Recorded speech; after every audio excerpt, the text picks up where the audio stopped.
El pasado 6 de agosto se dio la mayor tragedia medioambiental de la historia de Sonora.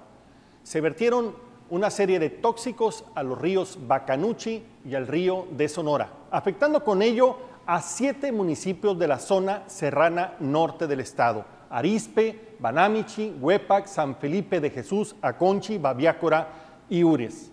Fueron 40 millones de litros de sulfato de cobre acidulado que se vertieron a este par de ríos. Con ello, el daño ha sido tremendo. 22,000 personas afectadas. Estamos hablando de 271 kilómetros de ríos contaminados, desde el arroyo Las Tinajas, el río Bacanuchi y el río de Sonora. Se tuvieron que tomar precauciones y se clausuraron 322 pozos que surtían de agua para consumo humano, doméstico y productivo a la zona. La afectación no solamente es medioambiental, también está afectando probablemente la salud y las actividades productivas y comerciales de la zona. Las declaraciones son contundentes. El secretario de Semarnat ha dicho que este es el mayor caso de contaminación de la historia del país provocada por la industria minera. El gobernador Padres dice que va con todo, que va a defender con todo a los residentes para que se les resarza cada uno de los daños identificados. Y la Profepa ya estableció la primer multa, lo máximo que puede establecer, que son 40 millones de pesos. El gobierno del estado ha implementado un plan emergente de rescate al río Sonora, denominado Salvemos al Río, con 3 vertientes. La primera de ellas es reubicar todos los pozos para volverlos a hacer funcional a través de la relocalización y poder surtir de agua regular a esta zona. La segunda es establecer centros de compra para los productos que se producen en la zona serrana y comercializarlos en Hermosillo y en otras ciudades. Y la tercera es limpiar al río, y para ello se ha implementado un programa de empleo temporal para realizarlo.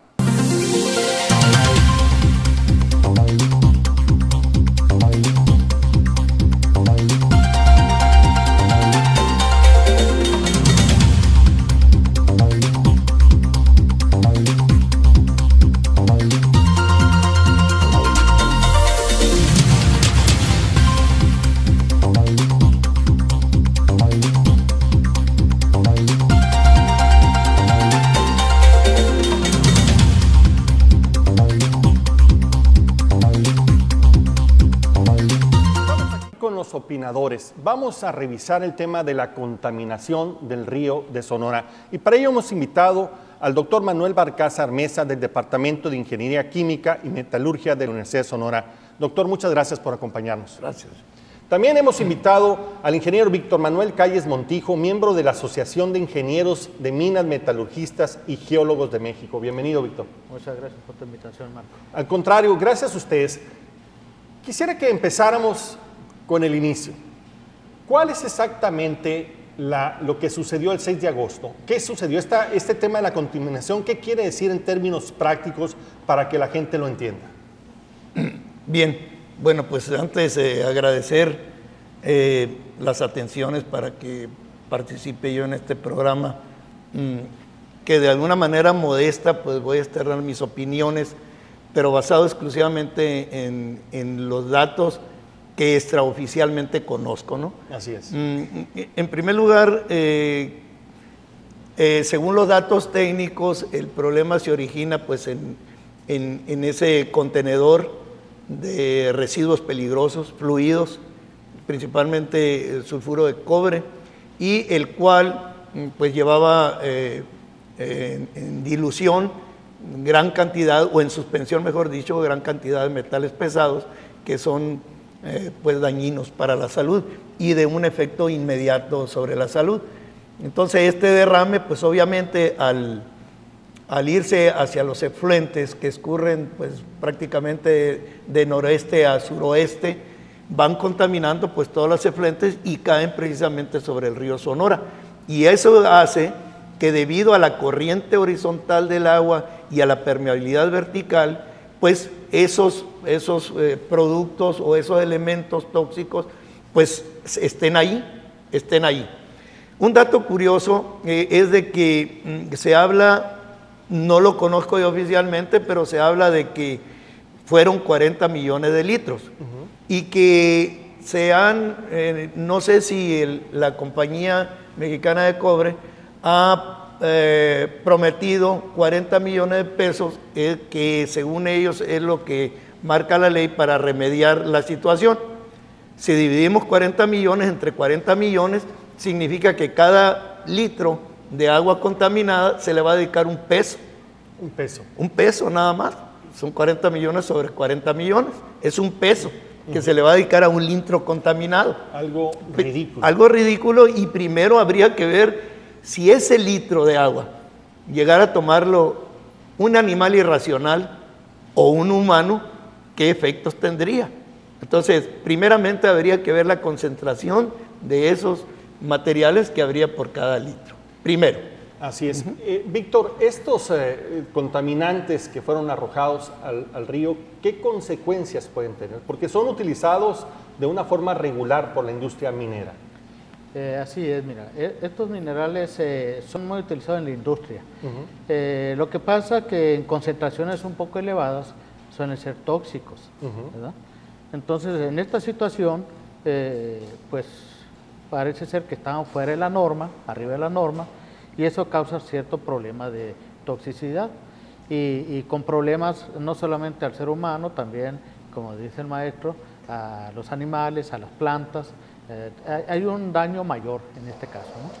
Sin embargo, hay ciertos elementos que traía, como el sulfato de azufre, que está utilizado regularmente en la agricultura.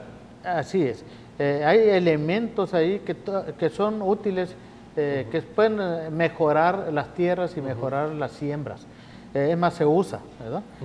Pero lo que son el sulfato de cobre no es realmente el peligro, el problema. El problema son los metales pesados. Y el detalle es qué se va a hacer para remediar esa situación. ¿Qué se propone hacer y qué se puede hacer? Son contaminantes, pueden ser peligrosos para la salud humana, obviamente para el medio ambiente, para la flora y la fauna de la zona. Así es. Lo que estamos haciendo hasta el día de hoy, hemos sabido a través de los medios de comunicación que se han estado haciendo diferentes estudios. Ya han pasado más de un mes y no sabemos absolutamente nada de esos estudios, y eso ha hecho que la gente se desespere. ¿Es normal que se tarden tanto tiempo estos estudios? Bueno, pues yo en lo personal pienso que no nada más es en un tiempo inmediato, sino que tiene que hacer un estudio a largo plazo. Es decir, ¿por qué? Primero tiene que hacerse una clasificación exacta del tipo de suelos por donde ha pasado el fluido contaminante. Primero, una clasificación de los suelos. Luego, ¿para qué? Para estudiar la permeabilidad horizontal y la permeabilidad vertical de los mismos suelos. Y hacer pruebas, pero pruebas contundentes así, que de acuerdo a las concentraciones que se tienen de estos materiales tóxicos, ver en función del tiempo la velocidad de penetración horizontal y vertical en el terreno. Es lo primero que se tiene que hacer para tener una prueba contundente de hasta dónde van ahorita los contaminantes. ¿Y se tarda tanto tiempo? ¿Cuánto tiempo se llevan estos estudios? Pues hay que hacer un muestreo en los 7 municipios. Se tiene que hacer un muestreo, y me atrevo a decir que a la vera del río, para cada uno de los lados deben de andar entre los 100 y los 250 metros los estudios. Los estudios. Ahorita, en este momento. Si dejamos pasar el tiempo y vienen otras lluvias, vienen otras condiciones climatológicas, ambientales, etcétera, a lo mejor el problema se agrava más. Se complica más. Se complica ¿Por qué? más. Se puede complicar más porque si no detenemos rápidamente ahorita la contaminación, pues después ya va a ser muy difícil, porque se va a ir muy para abajo, es decir, de manera vertical los contaminantes, y van a penetrar horizontalmente hacia los terrenos. ¿Fue correcta la decisión de las autoridades de clausurar temporalmente los pozos? Creo que sí. Nada más que la medida para alertar a la población, yo creo que fue tardía.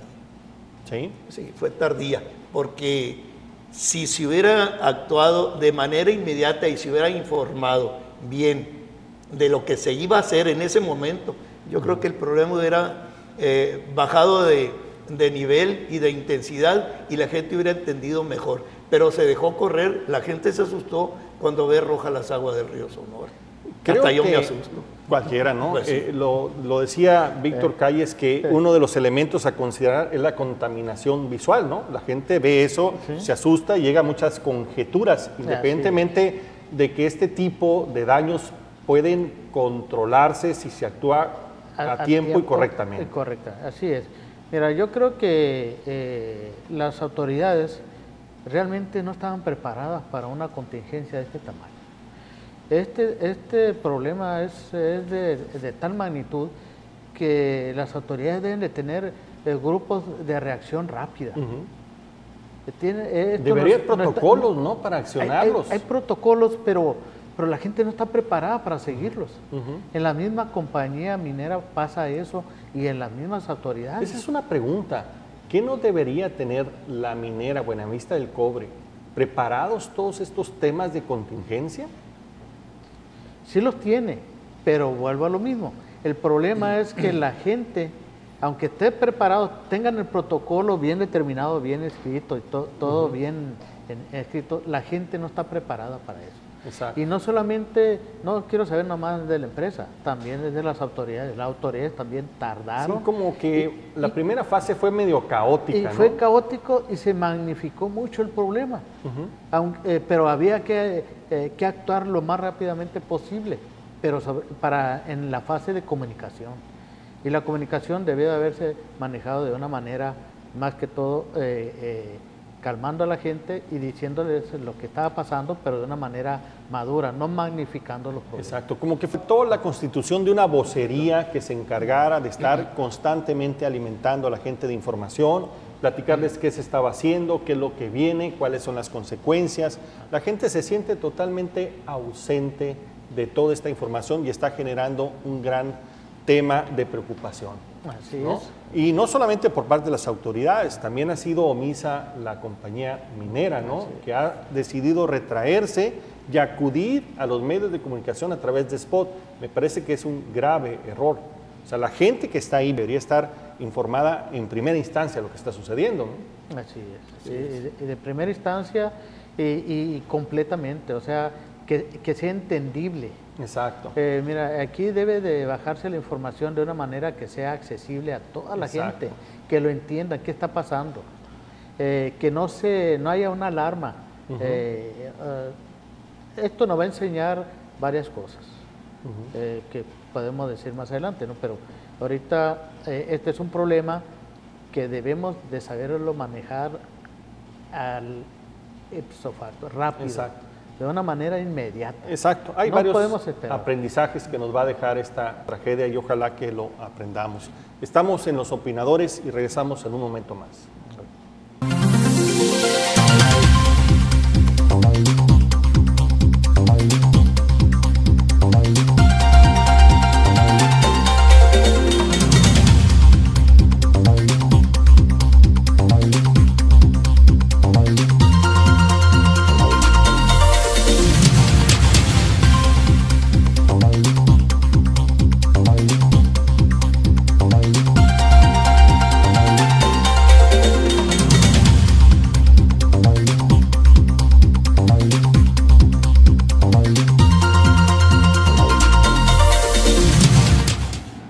Estamos de regreso en Los Opinadores, estamos abordando el tema de la contaminación del río Sonora, la mayor tragedia medioambiental de la historia del Estado y la mayor afectación medioambiental de la industria minera en el país. No es un tema menor.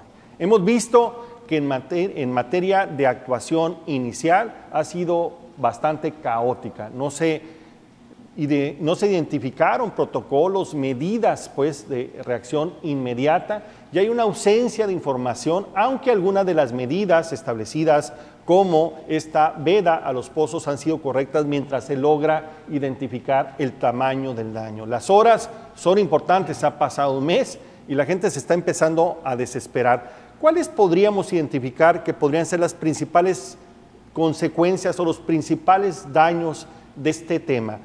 Por un lado hemos visto el tema ambiental, pero también hay dudas sobre el tema de la salud humana, también estamos viendo que puede haber eventuales afectaciones productivas y por supuesto el tema comercial, que la gente se asusta y deja de comprar y consumir productos de esta zona. Manuel, ¿cuáles son digamos, las vertientes que podríamos entender de este problema? Bueno, lo primero, información, información verídica. Eso es lo primero que deberíamos de hacer. Y como dijo Víctor, si hubiera habido una verdadera coordinación desde un principio entre los 3 niveles de gobierno y la ciudadanía, yo creo que el problema, cuando menos ahorita el caos psicológico que hay entre la misma población, que esto está empeorando día con día, se hubiera bajado un poquito de nivel. Pero los efectos que tienen los metales pesados, pues indudablemente que son sobre la salud, ¿no? Y afectan básicamente a órganos tan importantes como son el hígado, el páncreas, el vaso y obviamente el torrente sanguíneo, que en este caso funcionaría como el río Sonora contaminado. Exacto, ¿no? dentro de nuestro cuerpo. Nuestro sistema circulatorio haría las veces del río Sonora, pero en nuestro cuerpo. Ahí la importancia de tomar esa decisión de clausurar todos los pozos y suplirla con agua potable entregada en garrafones y en pipas. Exactamente, pero inclusive el agua que se entrega, pues también habría que tener precauciones con respecto a ellos, porque habría que revisar muy bien de dónde se está obteniendo, ¿no? Y cómo se está obteniendo. Hay muchos cuerpos de aguas aledaños a los 7 municipios en donde a partir de hoy hay que tomar precauciones, ¿no?, sobre cómo están esos cuerpos de agua, ¿no?, en cuanto a su potabilización, porque una cosa primordial así que se tiene que cuidar aquí es la salud. Yo por ahí dije en alguna parte que me preguntaron que si cuál hubiera sido la primera medida. Yo había dicho que la primera medida hubiera sido formar campamentos en cada uno de los municipios, 7 campamentos de salud para hacerles análisis de sangre y orina a cada uno de los 22,000 habitantes.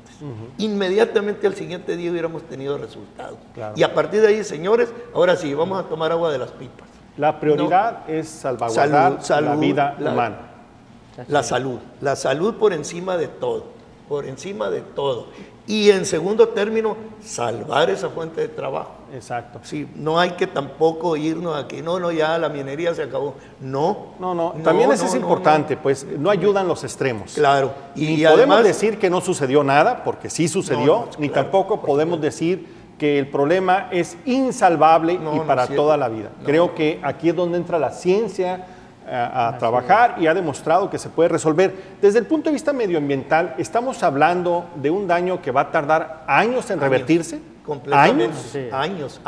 Yo estimo que esto no es de 5 años, es de más años. De mucho más años. Si no se tenía una clasificación, vuelvo otra vez a mi tema, de la permeabilidad exacta, con sus coeficientes de permeabilidad para poder detectar 1 gramo disuelto de cadmio en 1 metro cúbico de agua, es decir, 1000 litros que arrastraba el río, ¿qué profundidad lleva después de 30 días? Así es. Eso ya debía estarse sacando teóricamente y ya debía estarse informando, porque la gente quiere saber, decirle, mira, al cadmio no le tengas miedo, porque la permeabilidad apenas va a 3 metros de profundidad. Yo creo que aquí ha faltado un comité de científicos que se dediquen a hacer los estudios, valorarlos y saberle informar correctamente a la gente, Víctor. Así es. Mira, yo creo que yo comentaba anteriormente entre un grupo de personas el ejemplo el caso que tiene Perú. Ellos crearon lo que se conoce como mesas de diálogo. Mesas de diálogo para este tipo de contingencias y para todas las problemáticas que pueda generar la industria minera, donde está un representante de la empresa que tenga poder de toma de decisiones, donde está un representante de del gobierno de tanto federal como estatal y municipal, y un líder informal, no formal de la comunidad, que sea alguien que represente realmente a la comunidad. Entonces, esas mesas de trabajo son las que ahí se concentra toda la información y ellos son los que empiezan a manejar y ver a la gente, a los especialistas, a los que conocen, a los que van a remediar, a los que van a estudiar la afectación primero. Como dice Manuel, hay que analizar los suelos, realmente qué tan permeables son. Exacto. A lo mejor no están migrando tan rápido los metales. Los metales se quedan en un subestrato. Habrá una parte donde habrá una arcilla que sea impermeable. A lo mejor ahí están. Entonces hay que recuperarlos. Pero eso hay que hacerlo, pues. Paso número uno, tenemos que, digamos, dimensionar el tamaño del daño, ¿no? Y las consecuencias. Así es. Paso número 2, tenemos que remediarlo, porque si no sabemos el problema, no vamos a saber la solución. Y al día de hoy, después de más de un mes, estamos perdidos. Al menos como opinión pública, no tenemos información de lo que sucedió. Y aquí viene un tema adicional, además de la molestia de la gente de no tener agua regular en sus casas. Imagínense ustedes que de un día para otro se acabó el agua para uso doméstico. Puedes tener para uso humano, pero para tus otras necesidades no hay absolutamente nada. Eso es un primer shock que todos los días tienen que padecer la gente de la zona.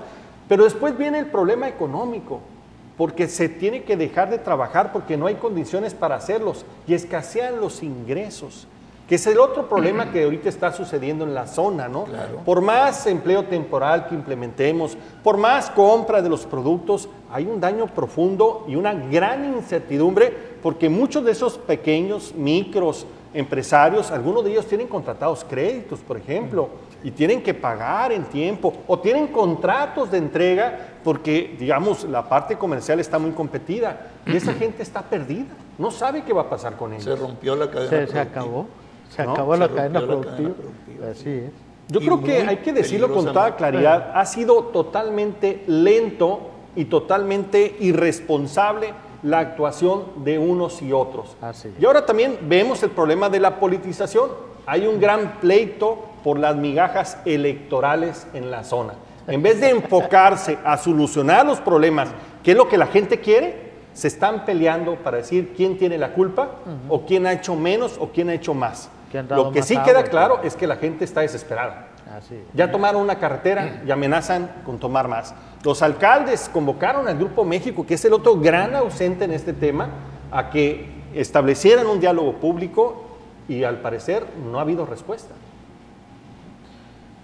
Pues veamos qué pasa. La reunión es esta semana, ¿no? Así es. Esta semana veamos qué va a pasar. Pero yo creo que el Grupo México tiene que tomar cartas pero serias en el asunto y ver el aspecto social, pero completo, social y económico. Ahorita quizás con la cuestión del agua, de los pozos, se controló un poco la cuestión de salud por la contaminación y ahí vamos regularizando la entrega del agua, ¿no? Pero se me hace a mí que va muy lento todo eso, Sí. demasiado lento, y eso exaspera mucho a la gente. Y como tú le dijiste, Marco, razón. ahorita el problema ya se transfiere al problema económico. La gente no tiene dinero en sus bolsillos y empieza a tener las deudas. La gente que trabaja, que genera trabajo, los empleadores de la zona, pues necesitan recursos económicos. Así si es. están, lo deben el dinero, pues ¿cómo lo van a pagar? Y por otro lado, se establecen algunos, yo creo, aventuradas cifras de lo que podría costar la reparación. 80 millones, 300 millones, 800 millones, 2,000 millones. Creo que hay métodos técnicos de cómo cuantificar, y creo que también ahí tendríamos que ser un poco más responsables, porque me parece que ese uso de cifras de manera así tan fácil, tan superficial, tiradas a la mesa tan superficialmente, podría afectar y crear un caos mucho mayor. Sí, ¿no? Así es, mira, hay una persona que habla de 2,000 millones y otra de 4,000 millones. 4,000 millones. Pero ¿de dónde saca esos números? Exacto. O sea, no está tan fácil. Ahora, no es cuestión de ir a hacer una encuesta casa por casa, de decirles en qué se te afectó a ti. O sea, yo sé que se ha hecho esas encuestas, pero no es una metodología que debe de hacerse. Totalmente. Tiene que hacerse un estudio en serio por gente responsable, fundamentado, con erudita metodología aprobada, que sea transparente. Para ver el impacto real en la economía. Tradúcese también en la economía, no solamente del empresario, sino en economía familiar, economía social. Exacto. Yo he sugerido en algunas partes, INEGI, por ejemplo, tiene datos del ingreso per cápita de esos municipios, de los 7 municipios. Entonces, como un punto de partida para hacer una cuantificación especulativa económica, se partiera de esos datos del ingreso per cápita y cuánto se aporta al Producto Interno Bruto de esos municipios. Y de ahí partir para cuantificar después de 30 días cuánto se dejó de ganar, cuánto se dejó de producir y cuánto es el costo marginal que tiene el derrame, o que ha ocasionado el derrame. Yo creo que aquí también los economistas deberían de estar ya. Es más, Grupo México tiene un grupo de expertos, de economistas, que ellos ya... Era un trabajo que pudo haberse hecho en 8 días. Totalmente. Creo yo. Totalmente. Así como cálculo especulativo. Y decir, esto es 300 millones de pesos. Grupo México los absorbe porque el Grupo México es el responsable. Sí, de eso no nos cabe la menor duda. Se abre una mesa técnica y se empiezan a trabajar los números, ¿no? Entre todos. Es que Manuel, y se prorratea, pues, se prorratea. A ver, ¿cuál municipio es el que necesita más ingreso? No, pues aquí viven de la ganadería y aquí de la agricultura. Y se aquí del establecen comercio. prioridades, que es lo más importante. Y se hace un listado, no es tan difícil. Yo no lo veo tan difícil. Manuel, yo creo que a lo mejor es la falta de información la que genera todos estos problemas de discusión y todo este caos. Porque, por ejemplo, si el Grupo México tiene un grupo connotado de economistas o puede contratar y todo eso, Claro. ¿quién nos dice que no lo hizo? ¿De dónde sacaron ellos la cantidad de los 300 millones de pesos? Exacto. De algo se basaron. Así Pero es. que lo digan. Sí, que lo digan. ¿Qué fue la metodología que ellos siguieron? ¿Cómo lo hicieron? ¿Cómo llegaron a esa cifra, a ese número? ¿Por qué? Porque eso nos da certeza a todo el mundo. Por Pues supuesto. se está trabajando. Y de vamos una manera, controlando el problema, pues entre todos, lo vamos con la suma de los talentos, vamos encontrando cuál es el tamaño, cómo se debe de administrar. Muy bien, estamos aquí en Los Opinadores, estamos hablando de la contaminación en el río de Sonora. Regresamos en un momento.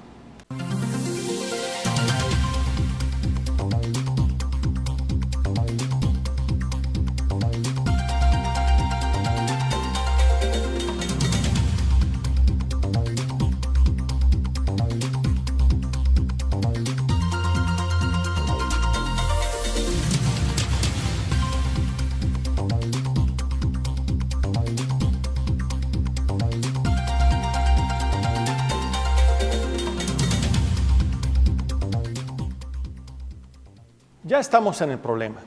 Tenemos un problema de contaminación, tenemos ausencia de información, pero también tenemos métodos y experiencias que pueden ser utilizadas para poder calcular no solamente los daños, sino las vertientes y las prioridades.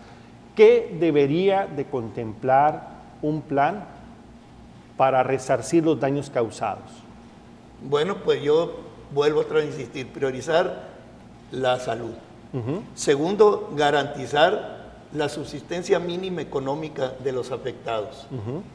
Tercero, tratar de formar un bloque o un comité que ya nada más fuera el único encargado de dar información sobre esto, y que estuviera formado por incluso gente del Grupo México, los pobladores, académicos y los 3 niveles de gobierno.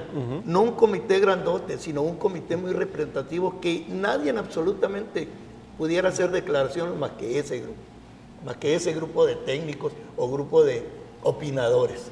Porque, Manuel, estamos hablando, como tú bien lo dijiste, de años. Así es. Tenemos que formalizar una instancia que se encargue de acompañar todo este proceso y que revise, que se ejecute puntualmente y eficazmente cada uno de los temas que se van a tener que plantear. El tema medioambiental, el tema de monitoreo de la salud pública. Un diseño de experimentos.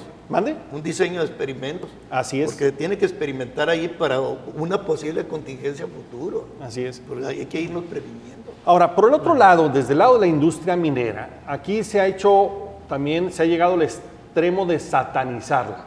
Es decir, la industria minera atenta contra la vida, la salud y contra los negocios de los mexicanos. Y creo que hemos llegado al ridículo, ¿no? A mí me gustaría también aprovechar la experiencia de Víctor porque, como dice, en Perú y en otros lugares la industria minera es un elemento importantísimo para el desarrollo de esas comunidades. ¿No sería esta una buena oportunidad para el Grupo México y las otras compañías mineras para reposicionarse, generando más desarrollo en las comunidades donde están asentadas? Yo creo que sí, Marco. Mira, la industria, aquí se ha satanizado la industria por el problema que tuvo una empresa. Pero la industria es mucho más amplia que una empresa, aunque sea una empresa del tamaño del Grupo México. La industria minera en México tiene una participación muy importante en el PIB y cada vez la va a tener más, ¿no? La industria minera se está desarrollando bastante en esta actualidad. Aunque los precios han bajado, en realidad los precios están bajando lo que se llama uno de las cimas, están arriba los precios, como empezaron hace 8 años. Esto generó realmente un boom, un crecimiento bastante importante de la industria minera, llegando a ser la cuarta industria que más ingresos genera para el país. Pero yo creo que ahorita es un buen punto como para decir, la industria minera está con ustedes, está con la sociedad. Nosotros somos responsables, corresponsables de cualquier problemática que nosotros generemos y estamos en la mejor disposición de subsanarla y ayudar a las comunidades que están aledañas. Ustedes como industria, la asociación en la que tú perteneces, Víctor, sacó un desplegado donde dejaba claramente la posición, asumían la responsabilidad, le pedían al Grupo México que la enfrentara, pero también dejaban ver la aportación que hacen a la economía y al desarrollo. Así es lo que te comenté ahorita. O sea, en realidad la industria es mucho más que lo que es el Grupo México. Ahorita es una contingencia, una problemática muy puntual que no es un problema menor, es mayor, pero se sabe cómo controlarlo, cómo trabajarlo, cómo minimizarlo, cómo tratar ese problema.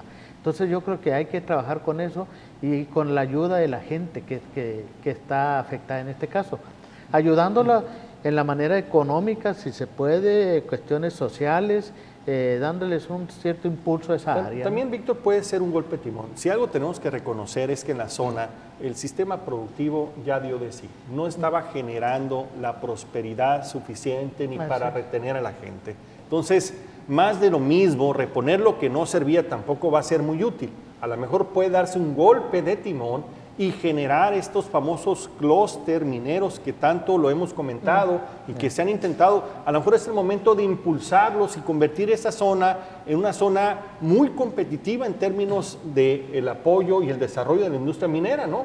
Que generan empleos y bien pagados, y ahora con los impuestos de la pasada reforma fiscal le va a dejar un buen recurso a los propios municipios para invertir en aquellos espacios que no tenían recursos para hacerlo. Yo opino con respecto a la satanización del Grupo México. La satanización se da por una causa muy puntual, lo laxo de la ley. Si la ley no fuera tan laxa, ¿no? Y que no tuviera tantas lagunas, y que hubiera protocolos bien establecidos, incluso protocolos como los que tienen para los efectos sísmicos, que se hacen simulaciones sísmicas, deberían de hacerse simulaciones sobre posibles para los desastres derrames, naturales, tenemos sobre posibles derrames. Entonces, en la ley y en los protocolos de la ley, la reglamentación, ahí está. Entonces eso origina, como las empresas pues no tienen una guía, vamos a decirlo así, aunque no sea la palabra correcta. Entonces pues ellos trabajan como trabajan. Pero Manuel, ¿verdad? A ver, tenemos prestigiadas instituciones de educación superior y de investigación en el país, la Universidad de Sonora, el CIAD, el Colegio de Sonora, el ITSON. ¿Por qué no los utilizamos? O sea, ¿por qué no están al frente pues, de estos trabajos y proponiendo las soluciones? Bueno, yo voy a hablar por mí mismo, como profesor. Sí, vale. Como profesor. Es decir, por ejemplo, con el problema del agua que tenemos aquí en Sonora desde hace muchísimos años, Nosotros hemos desarrollado propuestas ahí en el Departamento de Ingeniería Química y Metalurgia para aprovechar mejor el agua de la lluvia, el agua reciclada, el agua doméstica, el agua jabonosa y desalar agua del mar. Entonces tocamos puertas nosotros y nos decimos, sí, dejen el proyecto, ahí está, y qué bueno. Ahí les vamos a llamar. Hasta allí llega el asunto. Entonces yo creo que lo que hace falta es gobiernos conscientes. Más técnica, menos grilla. Así es. ¿No? Así es. Y porque pensar, aquí lo que con todo se juega. Y pensar que todos estamos en esta nave que se llama Planeta Tierra y que tanto Grupo México como los de la cuenca del río Sonora, como los universitarios, como la gente que está en Palacio Municipal y del gobierno, la contaminación no va a llegar a todos. Y exacto, tenemos que cuidarnos entre todos. Todos. Entre ya todos. La tenemos aquí. Sí. Ya está aquí la contaminación. Entre todos. Ahora hay que sanear esto, pues. Hay que trabajar en conjunto. Yo creo que aquí hay que sacar lo que es grilla y trabajar ya a nivel de nivel técnico. Ustedes son técnicos especializados, con vasta experiencia y prestigio, así que me pueden contestar esta pregunta. ¿Cómo corregimos la contaminación política? Bueno, muy buena pregunta. ¿Cómo se puede hacer? Porque aquí es parte del problema, ¿no? Se pone por delante la política de la técnica. Ajá. Yo creo que la descontaminación política, solamente que nos vayamos a otro planeta, yo lo veo muy difícil a como estamos ahorita. Está demasiado contaminado el aspecto político. Todo va en función del aspecto político. Si es la salud, si es la alimentación, si es el salario. Están todos muy ansiosos por el proceso 2015 y ya abrieron fuego, ¿no? Inició la jornada, ¿no? Adelantada, ¿no? Y entonces, ¿quiénes son los que sufren? Pues ahí están la gente. Yo creo que, mira, tenemos que aprender realmente a vivir con la política, convivir. Tenemos que convivir, tenemos que saber nosotros como técnicos en un momento dado, saberlo, trabajar con ellos y nosotros hacer nuestro papel y convencer a los políticos de que hay que hacer estas cosas bien, por el bien de la sociedad. Eso es un buen enfoque, Víctor, o sea, porque a veces... Hay que saber convivir con ellos. Exacto, hay veces que hay que asumir la responsabilidad, ¿no? Sí, yo creo que la política empieza desde la casa, ¿no? Desde nuestras casas. O sea, tenemos que hacer política. Y no es mala necesariamente la política por definición. Hay malos políticos, pero entonces, la política es buena y es necesaria. Lo que tiene que hacerse es buena política, política, ¿no? Y yo tampoco no estoy muy de acuerdo que sean técnicos los que sean políticos, los que estén en la dirección de los órganos de gobierno. Yo creo que ahí deben de estar políticos. Exacto. Porque la política es un arte para gobernar. Yo sí le entiendo. Pero se requiere la combinación. Pero se requiere la combinación y se requiere la asesoría de los técnicos. Es decir, no nomás de los técnicos, de los científicos, los que hacen cosas, ¿no? Los otros hacen que funcionen las cosas, los técnicos. Exacto. Entonces, se requiere una combinación de los tres elementos y se va a hacer buena política. Yo lo vería en positivo. Yo haría un llamado a los políticos para que ganaran votos haciendo el bien por la gente, que se luzcan proponiendo soluciones, llevando los apoyos que se requieran, proponiendo programas de largo alcance que solucionen el problema de ahorita y de los siguientes meses y años. Creo que la política se puede convertir en una competencia sana y provechosa para todos. Así es. Pero no puede ser la política la de la descalificación. Si ahorita, y eso es lo que está irritando mucho a la gente del río Sonora, ¿no? Por ejemplo, si ahorita los que están aledaños a los 7 municipios que tienen represos y todo, y dijeran, el agua de nuestros represos van a dejar de ir a esas poblaciones, yo creo que hasta ahorita los erigen como héroes, ¿no? Exacto. Hay muchas soluciones desde la gente que se podrían implementar, porque eso también tenemos que aprender. Y estas tragedias nos tienen que ayudar a tener esos aprendizajes claros. No todo es gobierno, no todos son empresas, también somos nosotros como ciudadanos. No estuvimos organizados, no subimos a atender las convocatorias. Es más, la gente de Hermosillo a veces se siente ajena. Pocos levantaron la mano y organizaron colectas para llevar agua a esas zonas. Yo me pregunto, ¿cuánta gente está comprando los artículos que se están adquiriendo en el río Sonora para apoyar a esa gente? Nosotros podemos utilizar nuestro poder de compra para apoyar directamente a esa gente. Si nosotros creemos que la gente tiene que salir adelante, tenemos que apostarle para que así sea. Y eso tenemos que tenerlo muy claro. No todo es gobierno, no todo son empresas. También como sociedad nos ha faltado nuestra cuota en este tema. Y no todo es sulfato de cobre. Exacto. Yo creo que aquí se está empezando a dar una serie de contaminaciones. Hemos visto que sí, efectivamente es peligrosa la contaminación por los vertidos que se hicieron. No hemos tenido elementos para saber de qué tamaño es ese daño y cuánto va a tardar en remediarse, pero también hemos visto una totalmente ausencia y descoordinación que ha provocado un caos y una preocupación, y vemos que los temas pueden ser de diferente tipo e índole. Y para acabarla de amolar, la política está descomponiendo las cosas y los ciudadanos se están desactivando cuando es la fuerza principal. Y esto tenemos que tenerlo claro. Estamos hablando de la contaminación en el río de Sonora, estamos en los opinadores.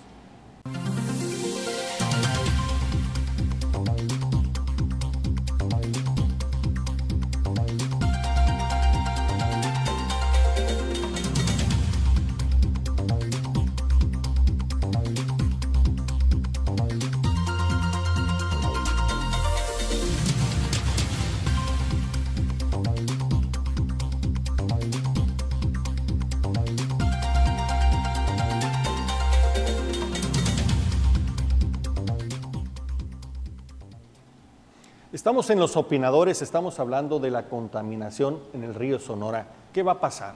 Otro de los temas que dejó claro esta tragedia es que el marco legal que tenemos es totalmente obsoleto. Digamos, se creó en un momento, el mundo ha cambiado y valdría la pena meterle mano a eso, pero yo no he visto a ningún diputado que haya levantado la mano, haya hecho una propuesta o haya anunciado. La Comisión de Ecología, por ejemplo, pues no ha levantado la mano. También tenemos una comisión de minería en el Congreso Federal, el Congreso local tampoco ha reaccionado. ¿No debería también atenderse ese tema del marco legal y normativo? Pues yo ya lo dije, creo que sí. Inmediatamente, es más, ya deberíamos de tener un proyecto de ley en 30 días. Ya los diputados con carácter de urgente debieron de verse declarados en sesión permanente. Mi pregunta es, ¿a qué fueron los diputados de la Comisión Especial, ¿no? Los diputados de la Cámara Federal a la zona? ¿A qué fueron? Pues, anunciar que si hay un daño, verificarlo y a decir que va a costar al menos 800 millones de pesos. ¿No debieron de haber hecho un pronunciamiento de que van a proponer reformas, adiciones o una nueva legislación? A mí me da la sensación de que se fueron a pasear, man. Qué tristeza, ¿no? Sí, porque, ¿cómo pueden perder la oportunidad? Mira, ¿de dónde sacan ese número también? O sea, volviendo a lo mismo, pues. Sí, es la danza de los números. Sí. A ganar la declaración, a ganar las 8 columnas, nada más. Sí, no más. Entonces, no hay nada efectivo en el trabajo de las personas, y menos a este nivel de diputados que decimos, ¿no?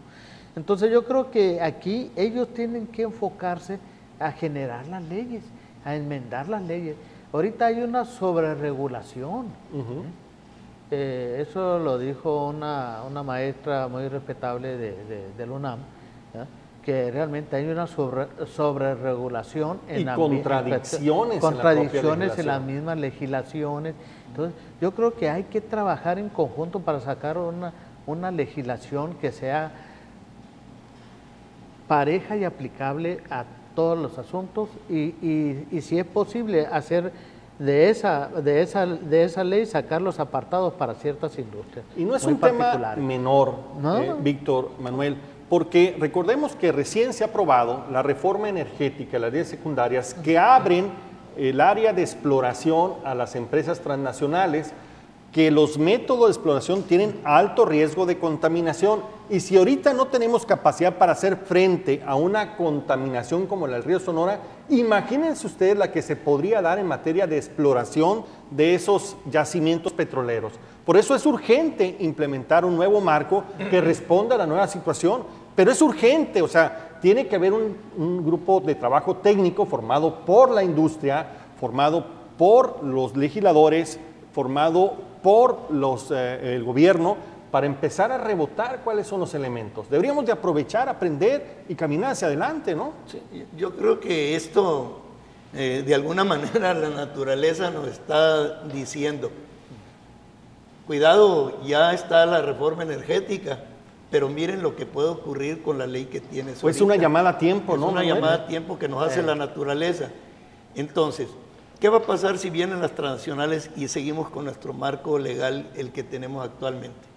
Pues nos vamos a convertir en un paraíso de la contaminación, ¿no? Exacto. ¿Por qué? Porque con la ley que tenemos, a lo mejor no digo que todos, pero a lo mejor muchos se cobijan en la impunidad, ¿no? Y digamos, la impunidad desde el punto de vista ético, pero lo peor del caso, se cobijarían en la legalidad, porque estarían cumpliendo las leyes, aunque fuera insatisfactorio las penas y las solicitudes de resarcimiento que se les hicieran. Por eso es muy importante que hablar de ecosistemas, hablar de ecología, hablar de bioética, hay que hablar de ecoética.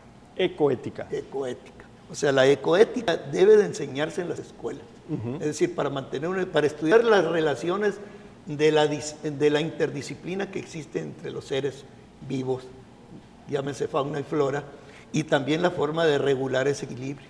Claro. Y allí debe de nacer la ecoética. Totalmente de acuerdo. Otro tema que también dejó al descubierto esta tragedia ecológica es que el FONDEN, el Fondo Nacional para Desastres Naturales, no atiende estos casos. O sea, no se puede acudir para estas emergencias porque nada más son desastres naturales y aquí hay un desastre ecológico. Pero ¿cómo se va a hacer frente a la urgencia? ¿No? Hay que dotar de agua, hay que dotar de recursos para que la gente tenga un ingreso, hay que hacer algunas labores de saneamiento mayor y mientras se le defincan las responsabilidades a quien creó el problema, que es el Grupo México, el tiempo va pasando, hay que hacer estudios, hay que establecer laboratorios, protocolos, hay que contratar especialistas y aquí nos dimos cuenta que el FONDEN también no está diseñado o le faltó establecer una vertiente para los casos de los desastres ecológicos cuando son causados por una empresa o un particular. O son leyes a modo. ¿No? O son leyes a modo. ¿Tú crees? Porque pueden ser. ¿También? Pueden ser. Da espacio a ello. Da espacio para la especulación, que eso también es contaminación. Miren, seamos propositivos. Yo creo que aquí se pueden tomar varias enseñanzas que pueden ser muy útiles de cara al futuro. Yo creo que así como tú comentaste ahorita que el FONDEN es para desastres naturales, es obvio que ahora se tiene que pensar en desastres ecológicos, porque lo mismo sucede con una empresa, por ejemplo, minera, que como está pasando ahorita con Pemex. Exacto. Pemex está contaminando, no sabemos qué tanto está contaminando ahí. Y no es la primera vez. Y no es la primera vez, y no va a parar esto, Exacto. va a seguir haciendo. Yo creo que valdría la pena crear junto con las empresas con alto riesgo de contaminación un fondo especial con recursos privados y públicos para atender las emergencias en la primera fase, porque como bien lo dice Manuel, los primeros días son fundamentales y para eso también se requieren recursos. Los fondos, así es. O sea, tiene que dedicarse un fondo de riesgo al riesgo ambiental. Exacto. Que además lo establece la ley. Ellos tienen que tener una previsión contable con este fondo y lo tienen que calcular, ¿no? De cuánto podría ser. Yo pensé así al siguiente día, es decir, el día 7 que supe que había existido este derrame, yo dije inmediatamente van a venir, nos van a, ya sea el Grupo México, el gobierno va a llamar expertos que ya han participado como en derrames petroleros en el Golfo de México o contaminación del río Bravo o el río Grande, ¿no? En los Laredos, en los dos Laredos. Ahí hay expertos, inclusive egresados de la Universidad de Sonora que trabajaron allí, que trabajaron en hacer un diagnóstico y una remediación en el río Bravo. ¿Por qué no se les trajo? ¿Por qué no se les llamó a alguien que ya tenía experiencia en este tipo de desastres?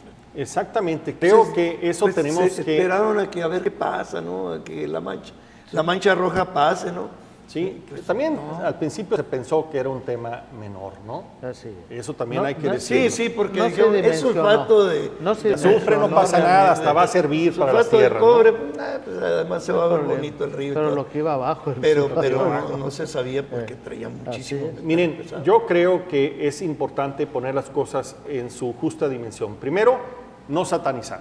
Claro. No irnos a los extremos, no ayuda a nadie. Segundo, hay que dar información técnica, argumentada, basada en pruebas, en laboratorios confiables de lo que pasó y de lo que tenemos que hacer. Tercero, hay que crear una organización confiable, representativa, que administre toda la solución porque esto va para años. Así es. Cuarto, creo que tenemos que aprender que los problemas son oportunidades y a lo mejor puede haber una reconversión productiva de la zona. Aprovechamos como ancla la propia industria minera. Puede haber un nuevo arreglo como se dio en el caso de Perú. Y quinto, creo que vale la pena revisar todo nuestro marco legislativo y normativo para actualizarlo y tener capacidad de respuestas más inmediatas. Así es. Me parece... Es crear los fondos necesarios, Exacto. el fondo de riesgo ambiental. Tienes razón. El reto es crear un fondo, así como el Fonden, Así es. crear un fondo donde se pueda acudir inmediatamente y podamos traer a los mejores especialistas porque hay los recursos para hacerlo y vale la pena la zona recuperarla, ¿no? Estamos perdiendo tiempo importante tal vez que podría ser la diferencia de cara al futuro. Así es.